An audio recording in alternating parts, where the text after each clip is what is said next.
one last one. The lady there. Okay. Maybe we allow everybody to ask their question. And then...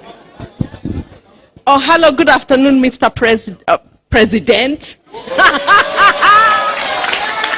Yes. Right. I just want to say you've come to Europe and America and you found all these brilliant brains. So I don't want you to go back and then it's a chapter closed. Okay? I want us to have a structure that begins from now, that involves the diaspora. It can be a voluntary program. Some people can say, I'll have a month to go to Kenya. I can come and be a part of a certain program that we create that involves all these people. Because these people, if you say to them to go to Kenya, most of them can pay their own trips. Yes. But they want to be part of a structure that is honest as they work in this country in an honest way. Because they've been giving their views, which most of you see. But I can trust these people more than I can trust anyone in Kenya. Because if they say you're not going to take anything by stealing, I know they will stick by that word. So if you say in places that these people are trying to, you know, they can volunteer to protect those votes or to help, thank you. We will do that. Thank you. Thank you, madam. There is another lady behind there. I think just allow everybody to speak. Yes. And good evening, everybody. And I hope everybody here represents their communities, wherever we are in Kenya. I'm representing my community, and I really appreciate your hard work. Thank you, Your Excellency, the President. And my question is, how will your government ensure that women will have an equal chance to make something useful their lives? For example, any system that will be put in a place to celebrate women. For example, did you have any plan for women? Because from Northeastern. Thank you. Yeah. Thank you. His Excellency, we will collect the questions and we send them to you through the chair so we can allow you to go for your next meeting. No, let's allow the gentleman there who is lifting up his hand. He can say something. Thank you, Your Excellency. My one is just an observation. Last year I was in Kenya. I run a security company, and I was looking for a car, the Probox. The car that I got was about 100 to 150 kilometers. And that's the newest car you can buy in Kenya. Here we have cars which are like 50,000 miles on the clock, and yet we are not allowed to take them to Kenya.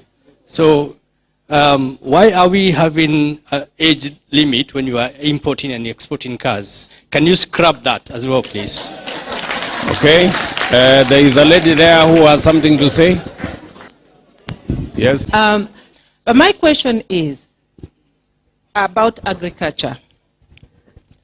How are you going to help the farmer back home with all these opportunities that are happening, whereby the Western world are looking at Africa as a world basket for food, and yet our people are growing food at a very expensive, the production is very expensive, and they are not able to compete on the international market based on, you know, high cost of fertilizer and also just the labor. But above all, it's the market. How can we help our people to actually export what we are growing other than wasting a lot of food? Another question is about the borders are all open. So even when Mama Mboga is perhaps maybe have some tomatoes to sell, can actually not sell at a going price simply because Uganda is bringing in tomato that is costing like, you know, 10 shillings. So we find that there's a lot of impunity for our farmers in Kenya, and we are not able actually to break through. I don't know what your government is going to do to support that. Thank you. I think let me start there.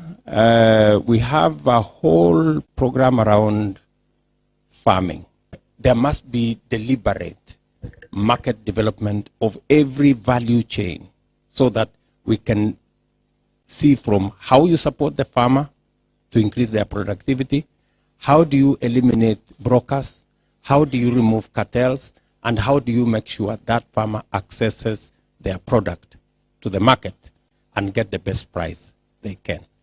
If you listen to me carefully, that is what I said will be the journey we will go with our farming community. The issue of cars and the aging cars and all that, that's a process that has to go with, it's a regional discussion. You know, we are members today of the East African community. And it is not a unilateral decision Kenya can make. And even if we can make that decision, there are so many other considerations that have to be put in place. The age of cars is also a big question. It is not possible for us to say any car can be imported to Kenya. It's not possible. You will end up in Kenya with scrap metal, you know? So there is a discussion, there is a discretion we cannot go beyond. But I hear you, we can have that conversation going forward.